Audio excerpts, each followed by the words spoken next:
Hello and welcome to this episode of the Universe of Magic podcast. My name is John. I am one of your hosts, and I am joined at the table virtually. We have a new system here. Bear with me, we're working through the kinks, but Jeff is here. Alyssa, Jeff, how do we explain it?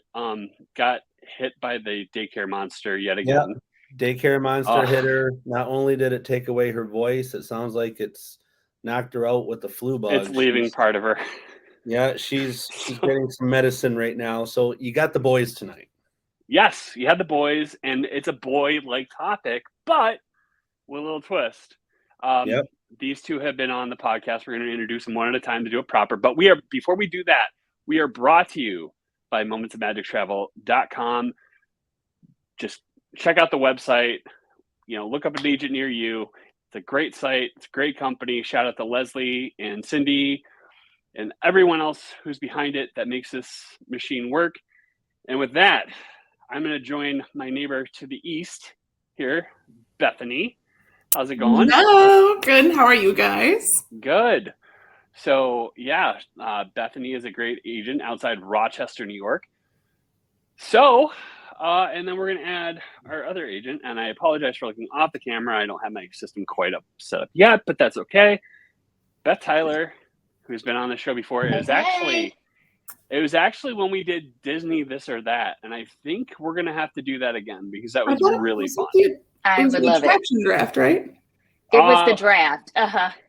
Yeah, it was the draft that the platform that we were using decided to not work right. So it never really ended up being published quite the way. So maybe for episode 25, which we're almost a year into this thing, I think we're like 3 or 4 weeks out from being a year into this thing. So congrats to everyone involved. Jeff, Alyssa, the whole agent. We got to celebrate with that 1 year one episode.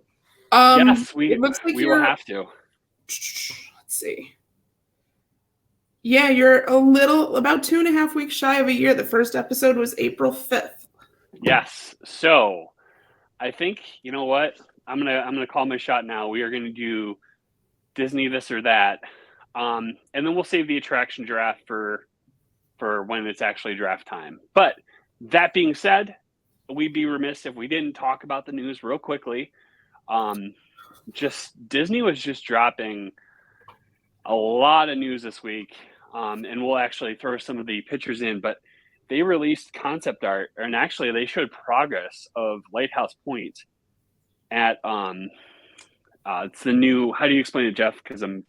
It's the new private island in the Bahamas. It's the one that they purchased a few years ago, and they finally are giving us a loose date of 24 or 25? Yeah, late 2024. Yep, late 24. Yeah, so it looks very Art Deco / contemporary. It looks pretty damn cool, to be honest. Mm-hmm. Yeah, so that we'll post some pictures right here of Lighthouse Point, courtesy of Disney. But yeah, it's kind of like, I definitely think I don't know if they're going to do, cruises with both Castaway Cay and Lighthouse Point, but it'd be really cool if they did. I bet you, because there are cruises that have dual stops to Castaway Cay. My guess is they're probably going to make those dual ones complementing islands. So do one on an island on the front end, one island on the back end. For me, it's a bit of a struggle because I love Castaway Cay so much. I don't want to be distracted by something else, but it doesn't even steal my heart with the new island as well. So yeah, cool. Exciting. They actually showed a lot of information on it, so it was really good. And then the South by Southwest Festival in Texas, it's outside Austin, right, Beth? If I'm not mistaken. Yeah. Josh Tomorrow showed off some really neat stuff. Imagineering was all over the place there. They showed a video of Julie Hopps. So maybe what's that? I saw that. That type of character meetings is going to be insane if they can do that for not just Judy, if they can do it for other characters. That looks insane. Okay, but does nobody else think that thing looked creepy? It didn't have No, clothes I thought on. she was adorable. I thought she was adorable, especially when he put her on his shoulders. I thought it was adorable. When I saw her like crawling out of the box, I'm like, it's like Disney meets Terminator, creepy little robot thing. It's a concept. It's how robots are made, Beth. Yeah, it's a prototype. They'll put some fancy clothes on her, and they'll put some skin. You won't know. Soften up the features, and you'll be drooling all over it. Yes. And then I don't know. I think we'll talk about this maybe in a later episode, and I didn't actually pull up the quote, so we'll just touch on it briefly. But Bob Iger actually talked pricing in parks. Shame on me for not really, preparing that. But they kind of did acknowledge that, with crowd capacity goes guest experience. So they're trying to navigate that as a whole, as far as, what people expect. I mean, have you, other than major holidays, seen any of the parks like sell out other than Magic Kingdom and Epcot for like New Year's Eve and Christmas and stuff like that? I don't even think they sold out during New Year's Eve and Christmas yet with their new format. The only time that I've heard that they sold out was just this past February. There was a Magic Kingdom day that they hit capacity. And to the best of my knowledge, that's been the only day since. I also read an Iger quote that he actually said that the parks were overpriced.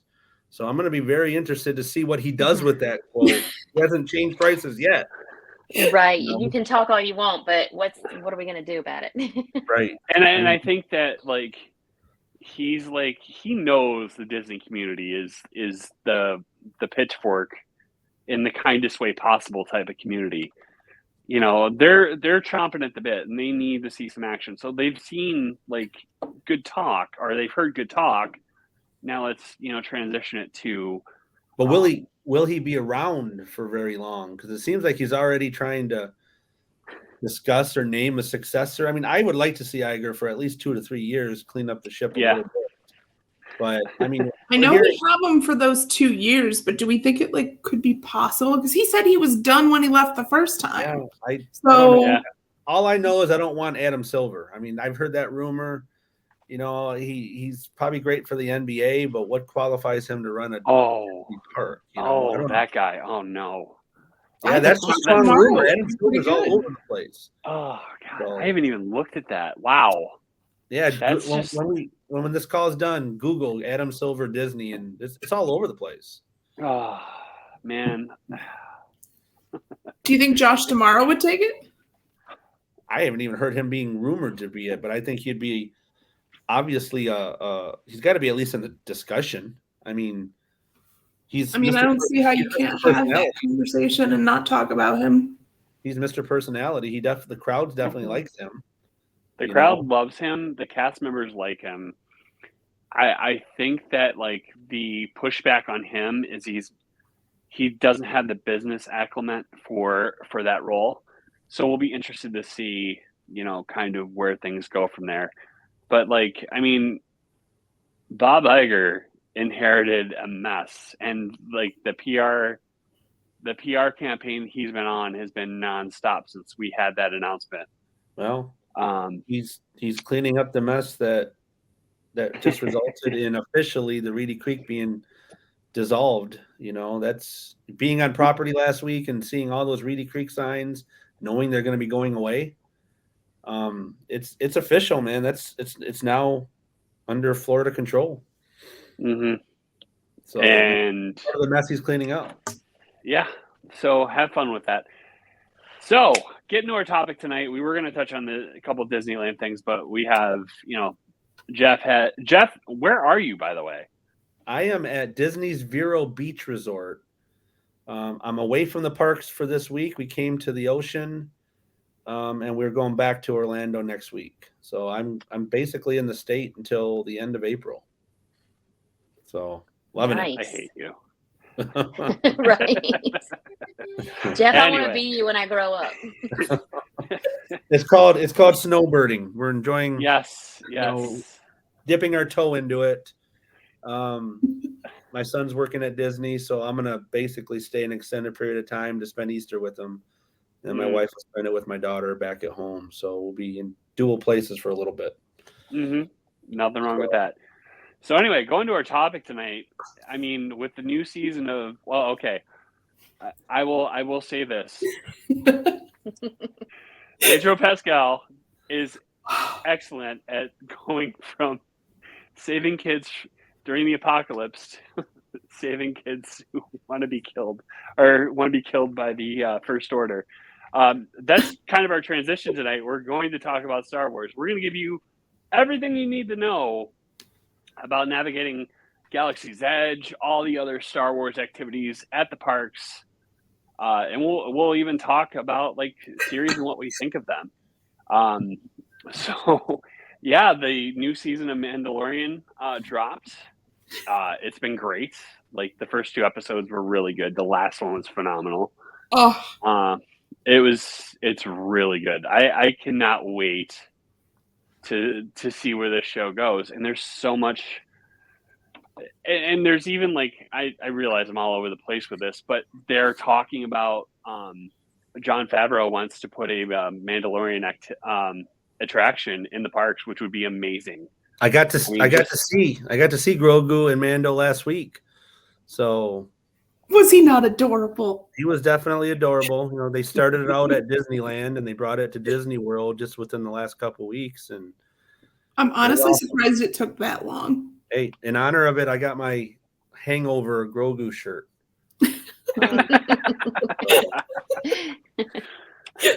So I'm wearing my Grogu.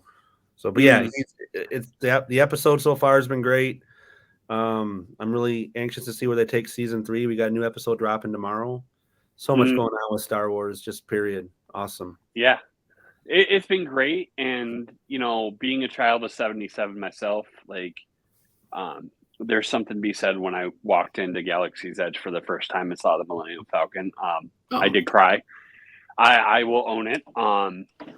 I got to ride Rise of the Resistance the day it opened. It was amazing. But going to Galaxy's Edge, there's so much to that land. Let's just talk about the attractions there.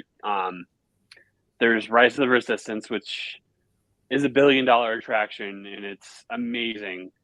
And then there's Millennium Falcon Smuggler's Run. So let's talk about compare and contrast. I mean, you can't really compare. No, you can't. You can't. I mean, they're both great. I don't like when 7-year-olds drive the Falcon. That is a pet peeve of mine. I will die on that sword. We get an age restriction on that ride? I think we really should. There probably should be. Yes. If you are under 16, get out. Or at least from the pilot seat. Yeah. If you don't not like even for the pilot seat, like, okay, if I'm gonna do something like that where there's the objective to get away from the First Order, I want somebody who's a good shot. I want somebody piloting who is going to be able to make those maneuvers. Like, I understand the machine will do it itself too, but come on, you're here, buck up, and let's get the job done. Yeah. So I don't disagree one bit. I don't disagree one bit. I have specifics I like to see when I'm in there, but I'm also a Star Wars nerd, and I recognize that most people that go through that land are probably novices. But you know, that's how I feel. I overheard one day, and inside I was dying when I heard, "What's the Millennium Falcon?" I'm like, "Oh, get out of my sight right now." Yeah. But anyway, we're going to give you some insider tips on that attraction if it's your first time riding it. It's a great ride. Couple of key points. Be confident. If you're a pilot and you're confident, you know, have at it. If I were with my family, I'd give my niece and my nephews like the oh God, I cannot talk tonight. The gunner, engineer. Yeah, gunner. That's it. I couldn't think of it. Like I was going to say the Judy. I have one tip for the pilot. Down is up, up is down. You remember that? But you remember that? If you've ridden it more than once. Yeah, if you've ridden it more than once, there's a portion where you're about to brake, you hit the brake way before, and you get way more points that way. Yeah. But going back to my tangent, pilots, you have to be confident. Give the gunner position to the kids who just love to push buttons. And then for those people who just like want to hit the pretty lights, go engineer. You can't go wrong. This has been John's pro tip of the day. Yeah. So for those of you who are watching who have not been to Star Wars Galaxy's Edge, there's 2 attractions there. There's Millennium Falcon Smuggler's Run, and there's Star Wars Rise of the Resistance. I tell all my families to really feel that you get the proper perspective with both of them. Try to do Millennium Falcons first, because it is definitely a ride that I think you will appreciate more if you do that before Rise of the Resistance. With that being said, Smuggler's Run is basically, you got the ability to pilot the Falcon. You also are going to have some people who are your gunners, and you're going to have some people who are your engineers and things of that nature. But the whole premise of it is basically you're trying to help steal some coaxium by borrowing or renting, if you want to say, the Millennium Falcon from Chewie, who is in turn renting it to Hondo Anaka or whatever. Hondo, yeah, Hondo. So I forgot his name. that's the premise of it. It. And like John alluded to, you get to walk in front and take awesome pictures in front of the Falcon. But for me, I started tearing up when I got to sit down at the chess table. That was unreal.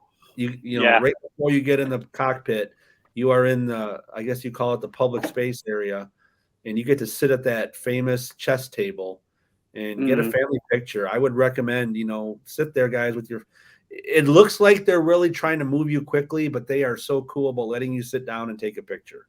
So make sure, that's my pro tip of the day, is sit down at that table with your family and get a picture in front of the chess table. And if you don't know what I'm talking about, go watch Star Wars Episode 4 from 1977, and you'll know exactly what I'm talking about. We may have to do that.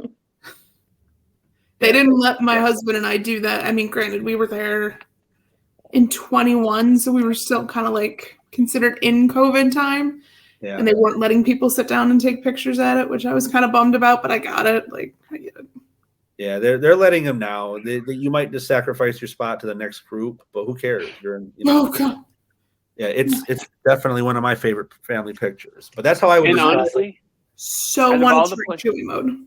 Yeah, well, there's YouTube videos about it, but it's really hard to trigger. But that being said, before we go on to Rise of the Resistance, that is like the most photogenic land in all of like Walt Disney World Resort, period. Like, I had so much fun the last trip, just taking, time lapses of people walking in front of the Falcon, just doing so many of the different things, like the market.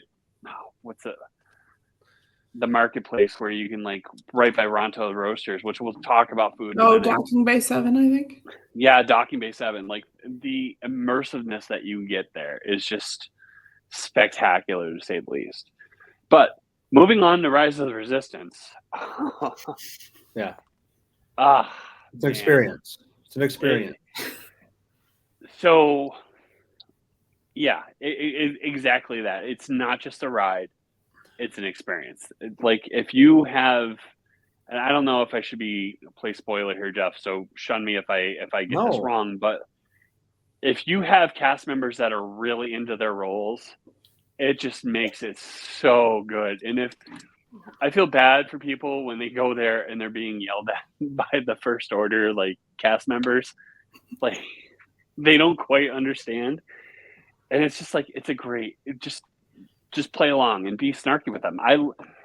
I'll never forget TJ, who is also a cast member over at Tower of Terror, is just spectacular. He is amazing. I need to get him on this show, because, like, he is honestly one of the best parts of that attraction. Like, he just gives the guests heck for, like, the 5-10 minutes that you're in. I didn't know he did Rise. Oh yeah. Oh, he is spectacular at Rise. But so it's not just a ride, it's an experience. And if you go into that with that mindset, you will be blown away. Like, that attraction, and I love it hate it simultaneously because I rode that day one and they didn't explain what the virtual queue system was. So we were there. I was there at 4:30 in the morning and they released the virtual queue and it literally was almost a disaster because people didn't understand if the virtual queue filled up. It was really, really hard to like try to get on. And like, before we go into the nitty gritty of the attraction, the greatest part back when the virtual queue was what was it? 11 and 1 p.m. Yeah. 7 a.m. Yeah, 7 a.m. and 1 p.m. So 7 a.m. and 1 p.m. There was a collective hush throughout the park. Actually, it was 7 and 2. It was 7 and 2 when it first started. Yes. Now it's 7 and 1. Yeah. So now it's 7 and 1. But the collective hush that you would get when people were trying to get the virtual queue, and if like there's a whole like system that will go into like other attractions when it comes to getting like the virtual queue, but I mean, if you got an opportunity to ride it, it was spectacular. Yeah, that was back when you had to be in the park to do it, to start. Before now where you can be in your pajamas in your hotel room getting it at 7. That's when I did it. They were doing it from wherever, and my husband was making fun of me because I'm sitting there in our hotel room, stark up in bed at like 6:45. He's like, I thought you joined at 7. I was like, yeah, but I want to make sure everything's working. Phones are plugged in. And I had both phones right there. I'm like, I am not missing this. Yeah. Yes. And like that's like group 10. And we need to preface it by saying that Star Wars Rise of Resistance no longer uses this, people. So if you're watching this, it no longer uses a virtual Which I wish it did. Yeah, that's one of my things about Rise is it's almost too good. Yeah. Which makes it so popular, and now it has such a longer wait time. Whereas if you got the virtual queue, you had like maybe a 10 or 15 minute wait, and then you just pretty much almost walked right on, so to speak. Yeah. Yep. But yeah, it no longer has a virtual queue, but we're just talking history of the attraction. But go ahead, Jeff.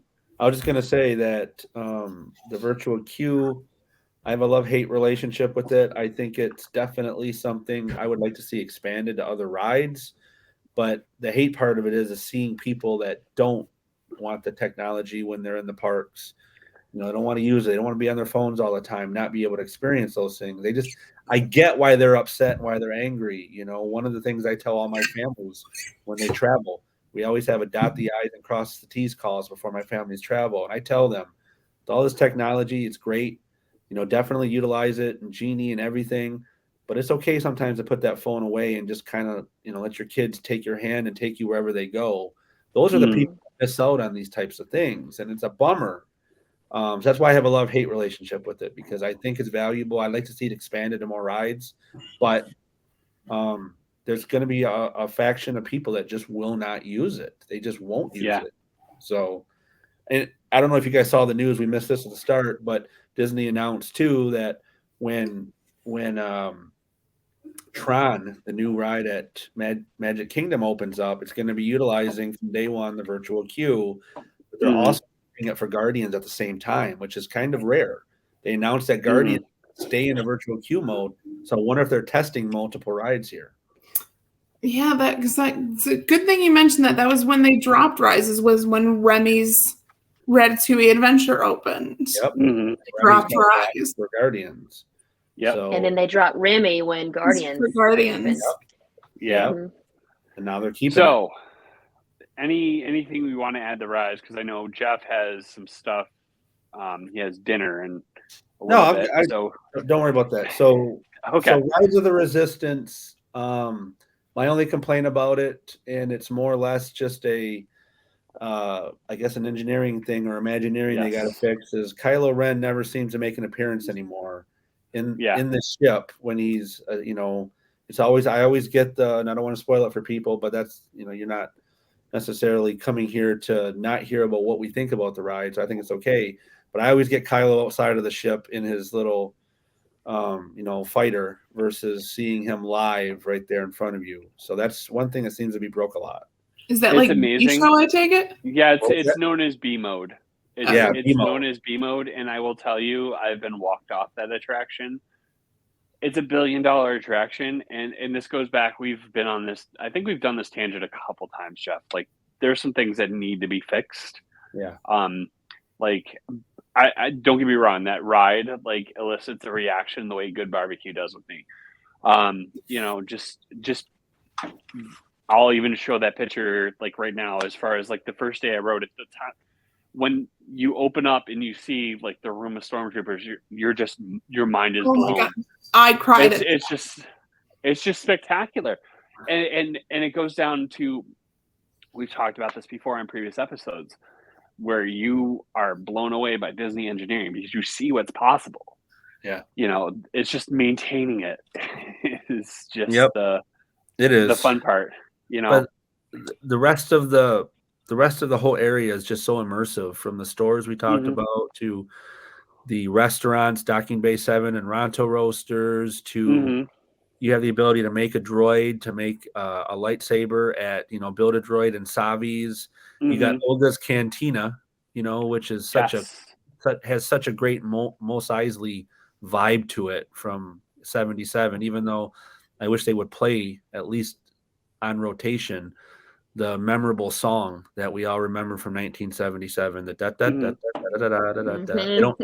play that in there. It annoys me, but it's a missed opportunity. But it's just so immersive. It's just such a great addition. I don't know how you guys feel about it, but when I'm in that, that area, I feel like I'm 10 years old. Because that's what I remember. My childhood was growing up with Star Wars. Yeah. I think I was 3 years old when the first one came out. Oh. So 1977, I was born in 74. So I was 3 years old. And then, I was just immersed in that. Yeah. And there's so much outside of Galaxy's Edge as far as Star Wars goes, like, in that park in general. And and this is the thing that drives me crazy about like the Disney and Star Wars community. Like, there are people that complain about the timeline of Batuu, like as far as like it's in between stories, the story doesn't make sense. It's just be immersed, just enjoy it. This land is for us, Star Wars fans. Like, this land it is just one of those things where it's like, if you don't walk in there and feel like you're transported to another place, then you need to fix your imagination, because it's like one of the best parts of Disney parks. It's one of the best parts of Disney. Just leave and less crowded for us that love it. Yeah. And I will say, I'm different than you guys. I don't watch the new Star Wars. I haven't seen any of the new ones. Have not watched Mandalorian. I grew up on the original ones. I love those. That's where my heart is. And I love Galaxy's Edge. I mean, I don't know what I'm looking at half the time. I don't care. I just love it. It's great. And that's who you're the demographic that they built that for. The super fans who John was talking about. I'm not a super fan. I consider myself to be a huge fan of the Star Wars universe, but I don't go so deep into being upset because something doesn't flow right. You're never going to make everybody happy, because there's always new stories to tell. There's new characters they want to bring out, like Grogu and the Mandalorian.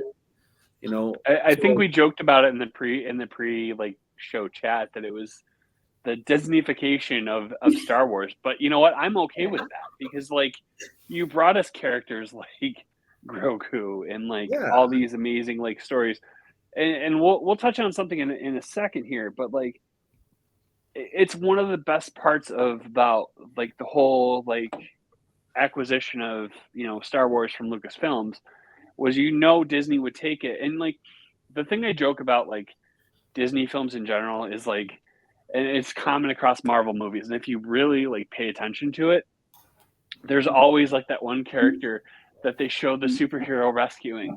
It's the same thing. It is what it is, but like it's honestly like one of the best parts of Disney, because it shows a little slice of humanity in the things. Yeah, there's just so many new characters and stories that they have brought to us, which is what I'm appreciative of. I mean, I'm even I enjoyed, and I know this is not very popular, but I enjoyed the Boba Fett series just because it was more story. Yes. Loved Boba Fett. Boba Fett was great. Boba Fett started Boba Fett and it ended the Mandalorian, but still, it was, it was new stories. From the prequels too, and to the new sequels, and even the in between stories. Like, I still think Rogue One was the best Star Wars story out there, in my opinion. I still love that movie, and I think it's in my opinion one of the best directed films with the best storyline. But I'm in the minority on that. I enjoyed Solo. There's just so many stories that they brought to us, and you can thank Disney for that.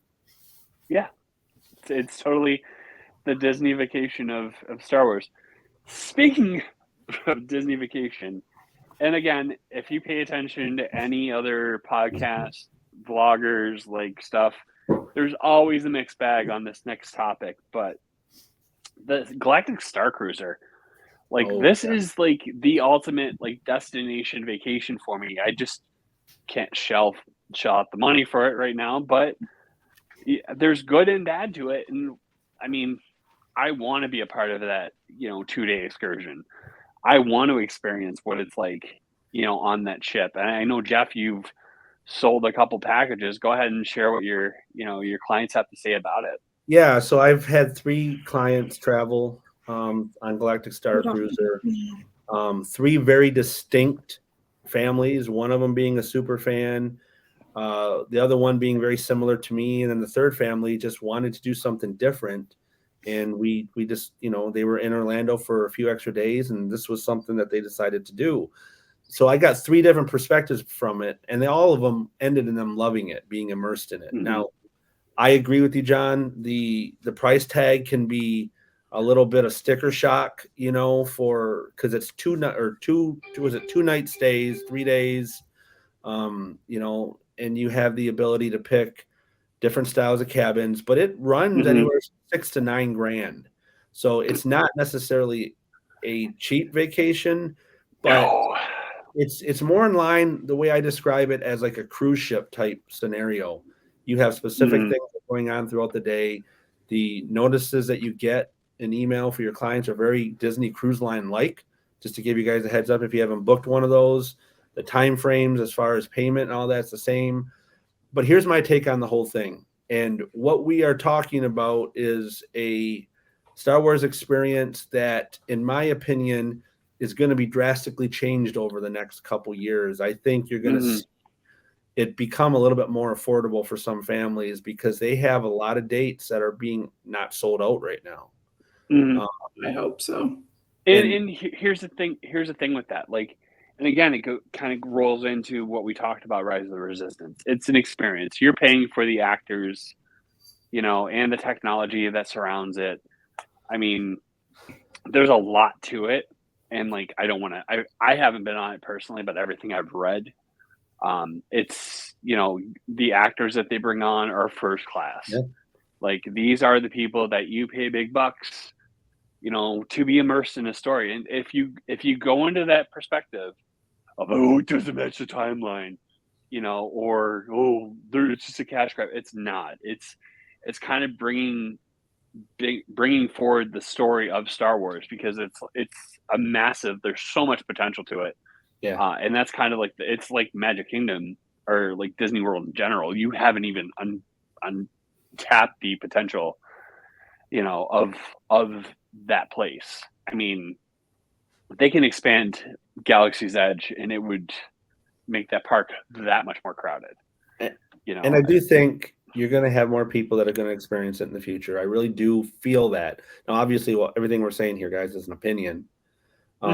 It's not fact, anything that we're saying, but they have to make some changes just because they're not selling out all the dates right now. You can go in the calendar right now and pick just about any date that you want. I just looked at it this morning just to see. And I think that's because the draw to all the super fans and all that, they've done it now. Most of them, and now they have to. And I think it might have been Disney's intention to go do it that way. The super fans first, they are going to pay that top dollar. But now that well's dried up a little bit, I think you're going to see it become a little bit more achievable for the Johns and the Jeffs and the Beths and the Bethanys of the world that want to do it, in my opinion. Again, opinion, but I guess if I'm going to be a prophet here, I bet you by the end of the year or sometime into next, you're going to see some changes to that and maybe how they offer it. So Jeff, my two questions that I had was, have you seen, because you had clients go, the magic bands that they get, the exclusive magic bands? What do they look like? You can't buy them in the stores. They're very specific to the story that they're telling and the timeline that they're talking about. I've got some clients who have shared pictures of them with me. If they give me permission, John, I'll try to send those to you. Maybe we can pop them in here. I've got access to their Google. One of my 3 clients, not all of them, but one of my 3 clients gave me access to his Google Photos from all the photos they got. It's an unlimited photo pass as part of that. What most people don't realize is all the pictures are included, when you do this, as well as one day in the park. Now, it's obviously the Hollywood Studios day, but they get a free ticket into the park. I shouldn't say free. They paid for it for sure, but that includes a Hollywood Studios day. So there's a lot of things people don't realize about that. But to answer your question, Bethany, they're very specific to the voyage that you take. And there was 2 other questions I had. One of them was, can they, on that Studios day, can they go back and forth from the cruiser to the parks as much as they want? Or is it like you go at this time and you have to be back at this time, kind of like a cruise? More of the latter. You are transported at a specific time. When I say transported, everything is themed here. Everything. You're boarding a ship to go to Batu, and then you are required to be back at a certain time and board that ship to go back to your galactic starcruiser. But there are, there is pockets of the day that within the day there that you can go explore the rest of Hollywood Studios. So, but it's very much like a cruise ship. That's what I was alluding to at the start. There are specific time frames and things that you have to abide by. Mm-hmm. And the other question I had was, have any of them done the add-ons, kind of like that 30-minute photo session or, the tasting, all those different add-ons? I had one of my 3 clients add on the captain's dinner. So they added on the captain's dinner. It took me literally the better part of 2 months to secure that, calling several times a day because it was sold out at the time that they went. And I luckily got a cancellation on one of their nights where they were able to sit at the captain's table and have that specific dinner. And then I had another client do the individual photo session where they were specific to some characters and all that, but not the other stuff that you mentioned. That's So, yeah. And there are discounts, and we were going to touch on them, but like the discounts, like they have, let me pull up my sheet here. They have like DVC, like the current promotions that they have is like they have up to $700 they have DVC, and then they have up to $700 off if you combine it with like a regular park, vacation, which it lowers the price a little bit. And I think they're going to start like, I think that you're right on that, Jeff. They're going to start like, they have to, they have to. This is just the start of what they're going to be offered. They're not going to go backwards and close this thing up. So they're going to have to make it more affordable if they just don't have the super fans wanting to take a second, third, and fourth cruise. I mean, this is an experiment for Disney, and I think they knew what they were getting into. I think this was part of their plan, but is this one of the things we can blame Chapek on, or absolutely? Well, I mean, was it his idea or was it before Iger? It was Galaxy's Edge was discussed when it was still Iger, so I think it was actually rolled out at one of the D23 things when Iger was still in power. So this is not a Chapek thing by any means. And as much as the Disney community loves to blame Chapek, this is some of the decisions that they make. And again, like we're not, this is just opinion. We tried it on the show to put a magical spin on, everything theme park and stuff like that. But a lot of the times they make pretty egregious decisions, and sometimes it backfires. And I don't think it's going to backfire here. I think I'd like to see it become a happy medium between All Stars and a moderate resort. Yeah. There, I said it. Yeah, But- I don't think you're going to get that. I think it's going to be a high-end deluxe at some point. Beth, have you? I had a relative ask about it, and when I told them the price, they were like, "We love you. We would love to book with you," but they're out of their mind. Well, and Beth is our perfect example here. She's, a Star Wars fan of the land, but she doesn't watch all the movies.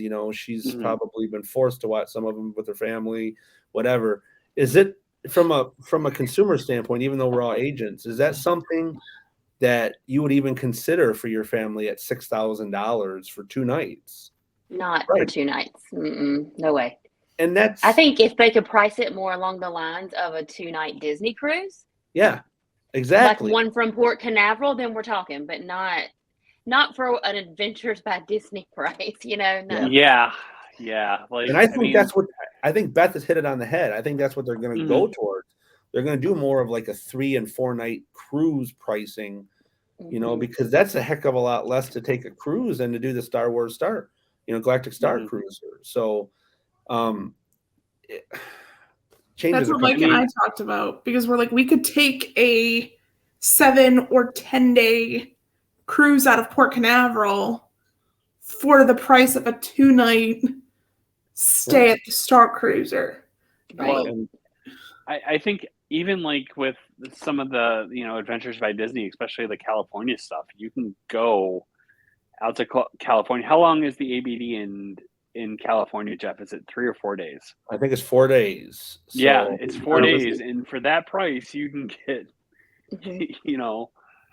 along that line. So like, I definitely think that like, and again, I don't want to call it a humbling, but I think kind of coming back to reality, kind of what the consumer wants to pay for.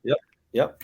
And I'm so glad you brought up Adventures by Disney, because for me, that's part of my thinking is that, if I tried to sell Galactic Starcruiser to my family right now, having done Adventures by Disney trips, which, I've been on a few of those, every time my family is going to say, for that money, let's do an Adventures by Disney trip. And I would support that. Because they're not that far off in price.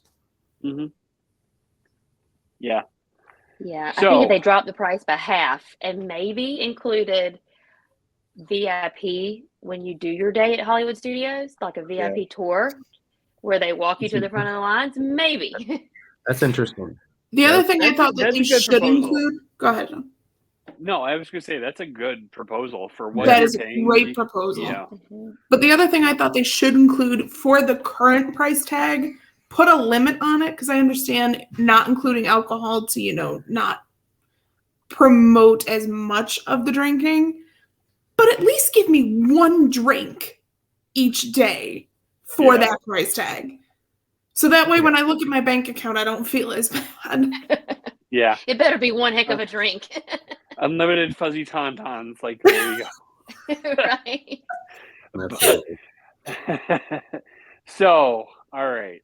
I'm trying to think what else we can do. So, like, let's talk about. Go ahead. Did we touch on the ranking the movies yet? Top 3 and worst 3? We can do that. I think what I want to do is close up with, like, if you can give one tip as far as Hollywood Studios, Star Wars, enjoying the parks, what would it be? And Beth, we'll go ahead and go to you. I think we might have lost Beth. There she Sorry, is. my husband was calling. I'm back. Oh boy. Let's do this, Don. Let's do what you said. Let's each of us give our top tip for experiencing Star Wars or maybe something in the parks, and then let's end with our 3 movies, our 3 favorite movies from the Star Wars saga. That's how we could wrap it up. Yeah, that'd be perfect. All right, so Beth, go ahead. I would just say don't skip Galaxy's Edge. If you're not a Star Wars fan, you will be after you leave there, because it's and you don't have to know what's going on. I love it. It's my favorite part of all the parks, and I don't have a clue, so it's great. Bethany, go ahead. Oh God. I would probably say the hidden details. I really love the hidden details just throughout all of Disney. But like having Rex in the cantina since he's not the pilot on Star Tours anymore. Just looking for those little things and look down at the ground. There's impressions from the actual everywhere. R2 costume. Just that it makes it that much more authentic, and look at all of those things. It makes it that much better, in my opinion. Yeah. My tip would be to realize that it's more than 2 rides in there. There's, obviously Rise of the Resistance and Millennium Falcon, but you literally could spend hours exploring in there. And I recommend trying to do that if you have a 5-day pass or more. Take a second day at Hollywood Studios and really explore some of the hidden Imagineering things that they put in that land. From the decor in Savi's to build a droid. There's just so many cool things and very cool throwbacks, right down to the blue milk that you can experience. And we didn't even touch on that. Well, I'm team green, and I'm going to be the minority for that. I love the green milk a little bit more than the blue. My family likes the blue, but me and Michigan State go green. So I think I'm going to break a couple of hearts. I had to just throw that in there. I am team neither. I think they both sucked. John, that picture that I sent you, we want to throw that up in there. That is my husband when we went in 2021. I think he got the blue because he loves blue, so I got the green. And I took one sip of it and just made this face, and I was like, "You're drinking both of them." So there he was walking around Galaxy's Edge, and the rest of the studios just one in each hand. And when I asked him last night, I was like, "Well, which did you prefer?" He goes, "I couldn't really taste a difference." He goes, "So blue because I like blue." It's like, okay. Did we lose that? Boy. Let me hold on. Let me see if we lost her. No, she just took the camera off. That's okay. Anyway, for me, I'm gonna give a pro tip and a meh tip. My wife will hate me for this, but Star Tours is overrated. Just come at me. I don't care. I agree. I don't care for it. But I just want all of you. That being said, enjoy Rise of the Resistance. Just be immersed in the story. Talk back to the cast members, and if you get a really good one, they'll really make it a really, really fun time. All right, top 3 movies. Top 3 movies. I'm going to kick it off. Go ahead. I'm going to kick it off, and I may not have any surprises in here from what you guys at, but at number 3 for me, is what probably most people would rank as number 1, but it's my number 3 is Empire Strikes Back. Obviously that's one of the fan favorites in the saga. I would say if it was just those 3, obviously that'd be number 1 from the original trilogies, but that's number 3 for me. Number 2 is Revenge of the Sith.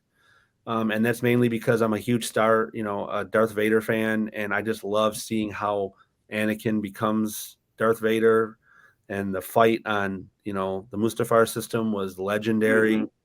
There's so many great lines in that from, Anakin, I got the high ground. There's just so many great moments in that. And then I already alluded to my favorite Star Wars story, period. That was Rogue One.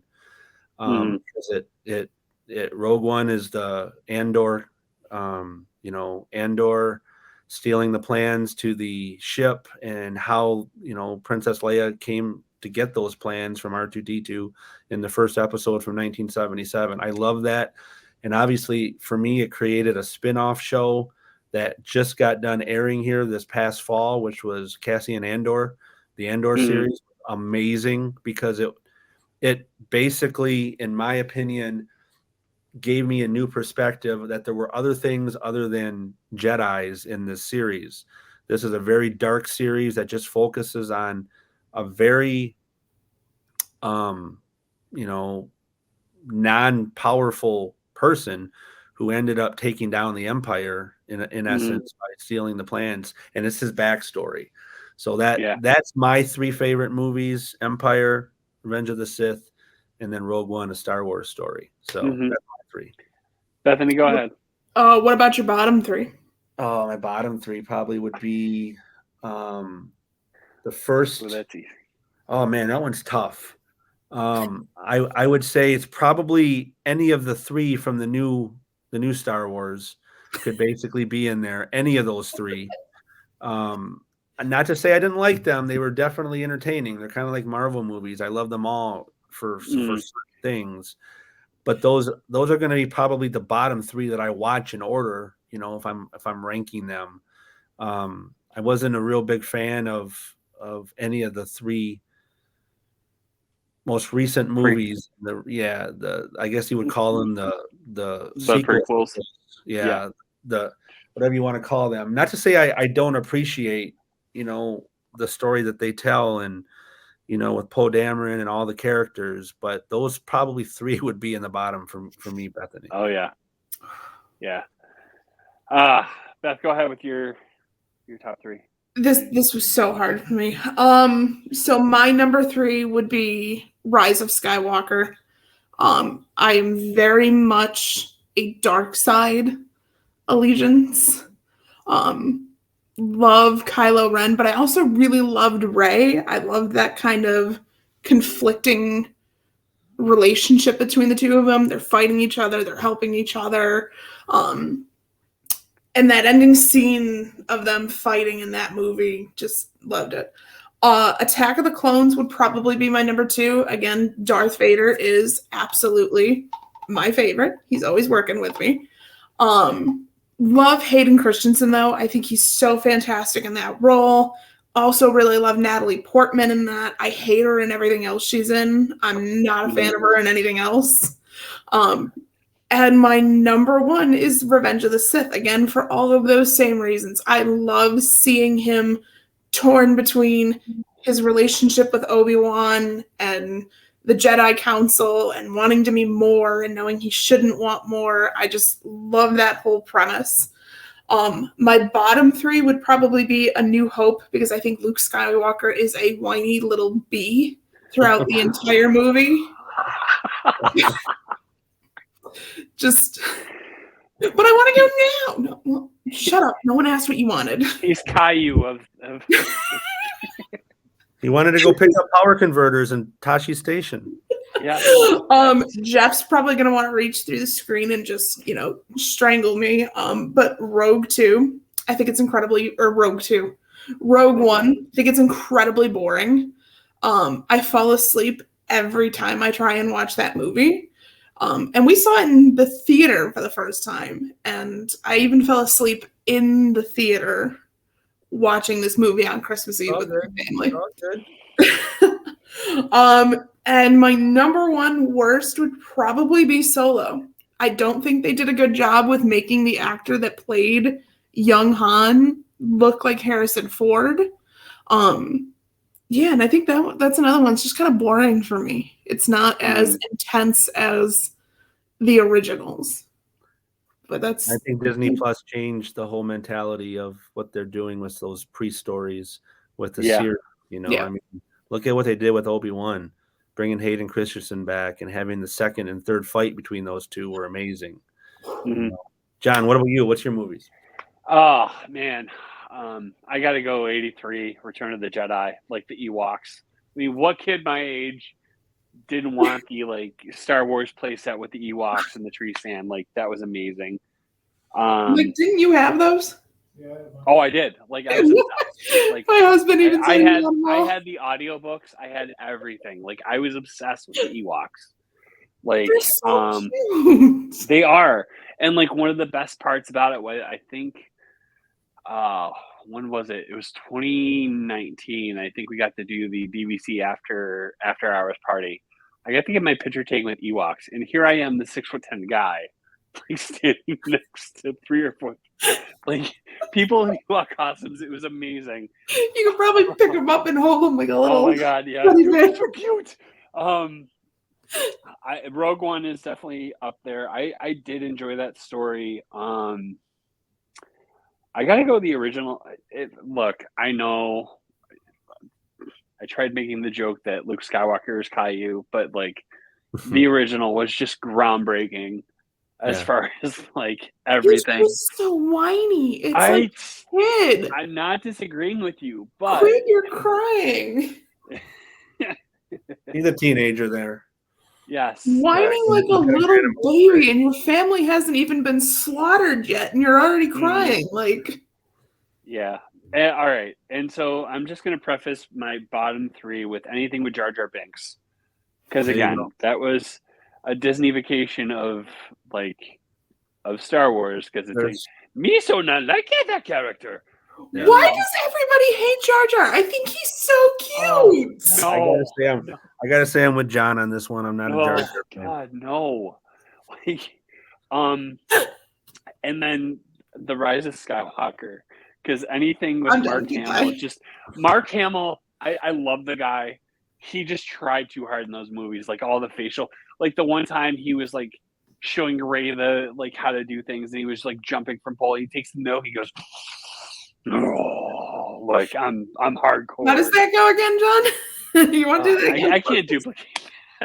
I'm still sore on how they made him die. Finally, just kind of So I mean, those are my bottom 3, and like don't get me wrong, I love Star Wars. Like, you know, I take a lot of flack from my family for just being hardcore with it. Like, my wife actually enjoys Mandalorian, but like trying to get her into other stories, it's like, you know, I mean, you can't tell me. Let's be real. Your wife probably watches it strictly for Grogu. Oh yeah. Well, you can't tell me like the first episode of The Mandalorian, when they revealed Baby Yoda, you're like, oh. Yeah. Again, it's like the Disney vacation of Star Wars, but like it's an adorable Baby Yoda. Come on.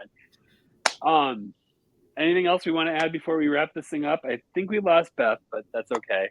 Being a diehard fan, I have to credit Leslie with me being a diehard fan. Because when I was going through the interview process and after I got brought on, she asked like how well versed I was in Star Wars. And I told her I'd never seen a single movie. And she goes, well, with how big Galaxy's Edge is, she goes, I'm going to need you to go watch all those movies. Yes. So I'm being brought on in October of 2020. So it was, still height of COVID.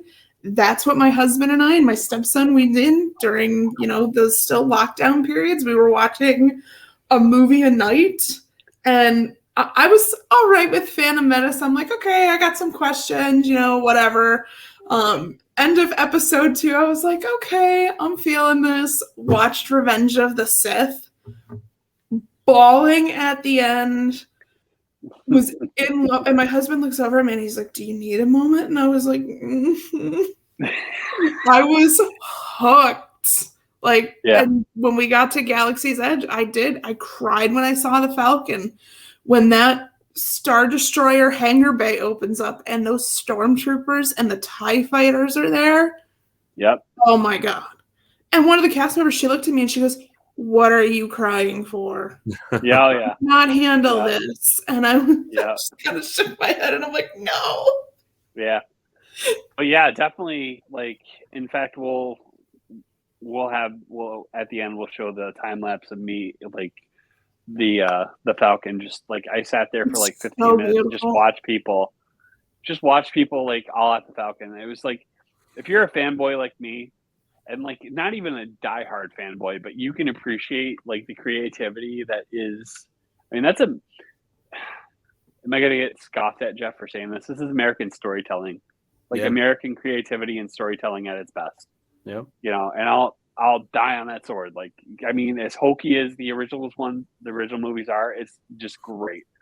So you and I experienced it in a different way too, John. We had to watch the middle 4 as our first 3. Oh yeah. And then we had to watch the first 3 as our second, 4th, 5th, and 6th. And then we finally got to watch them in the right order, 7, 8, and 9. Yeah. I asked my husband that. I was like, how did you watch this out of order? Because being 24 and just coming into them and being able to watch them from start to finish was so easy. But for us, it wasn't out of order. They didn't have any ideas they were going to make the first 3 stories. Yeah, exactly. And that's what he said. He was like, well, this was when they came out. And that's why you thank Disney, because they're the ones that brought us episodes 1, 2, and 3, and 7, 8, and 9, and all these new series. So absolutely, the diehards, you know, need to settle down a little bit and just appreciate the fact that we have content. Yes. So, we're going to leave it there because that is like perfect mic ending. drop, perfect mic drop moment. So again, momentsofmagictravel.com for all your travel needs. Get your free, no obligation quotes. Hopefully you like our content. You like and subscribe. You join us on Facebook, Universal Magic Podcast. We're going to be bringing on a lot of agents, given that we're past year 1. And this thing is actually going to survive on its own. It's actually up and walking now. So for Jeff, for Alyssa, who is being devoured by the daycare monster, for Bethany and for Beth, I'm John. And did I mention Jeff? I think I did. Yep. Anyway, I never stick the ending. I don't know what it is. But anyway, we got to get you a script. Yes. 9.5. I need a teleprompter. So have a great night. Good night, guys.